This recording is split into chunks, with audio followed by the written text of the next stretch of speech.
আলাইকুম।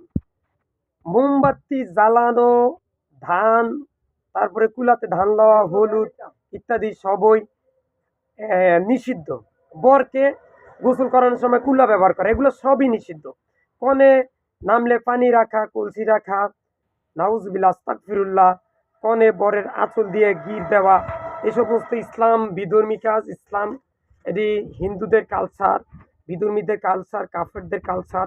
আল্লাহ রসুল সাল্লাহ সাল্লামের আমলে তার কোনো সাহাবায়ে কেরাম মোমবাতি জ্বালাতেন না, ধান হলুদ ইত্যাদি রাখতেন না, কনে নামলে পানির সামনে রাখতেন না, কনের এবং জামাইয়ের বরের দুইজনের মাঝখানে কাপড় দিয়ে গিট দিতেন না। কিন্তু আমরা মুসলমান ঘরের সন্তান হয়ে আজকে এ জাতীয় কাজগুলা করছি, যা ইসলাম স্পষ্টভাবে নিষিদ্ধ ঘোষণা করেছেন। তাই আমরা আজ থেকে এই সমস্ত অবৈধ খারাপ কাজ ইসলাম সমর্থন করে না। এ জাতীয় কর্মকাণ্ড চিরতরে বাদ দিয়ে দেব। আর মসজিদের ইমাম সাহেবদের কাছে অনুরোধ, বিবাহ বন্ধন নিয়ে মসজিদে কিছু আলোচনা আপনারা করুন। কেন করছেন না, কি জন্য করছেন না?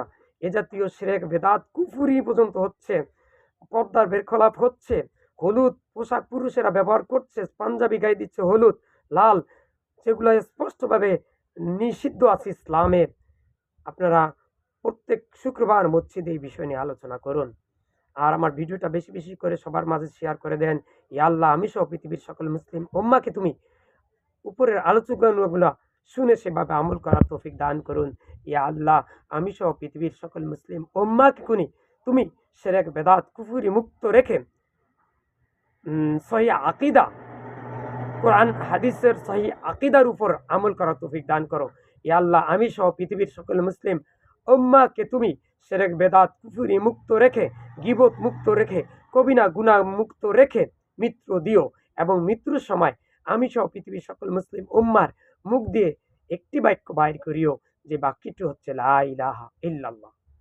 ইয়া মুকাল্লিবাল কুলুব সাব্বিত কলবি আলা দীনিক, আল্লাহুম্মা মুসাল্লিফাল কুলুব সারিফ কুলুবনা আলা তাআতিকা, আল্লাহুম্মা আন্নি আলা যিকরিকা ওয়া শুকরিকা ওয়া হুসনি ইবাদাতিক, আল্লাহুম্মা ইন্নী আউযু বিকা আন উশরিকা বিকা ওয়া আন্নী আ'লামু আস্তাগফিরুকা লিমা লা আ'লাম। আমিন। আল্লাহ কবুল করুন, শিরক বেদাত মুক্ত রাখুন সব সময়। ইয়া আল্লাহ, শাস্তিবিহীন জান্নাত দান করিয়েন। ইয়া আল্লাহ, আমার কোনো কথা যদি কোরআন এবং সহিহ হাদিসের বাইরে হয়, আমার যত ভিডিও, হাজার হাজার ভিডিও আছে, পোস্ট আছে, কোনো পোস্ট ভিডিও যদি কোরআন সহিহ হাদিসের বাহির হয়, তাহলে আমাকে ক্ষমা করে দিয়েন, মাফ করিয়ে দিও আল্লাহ।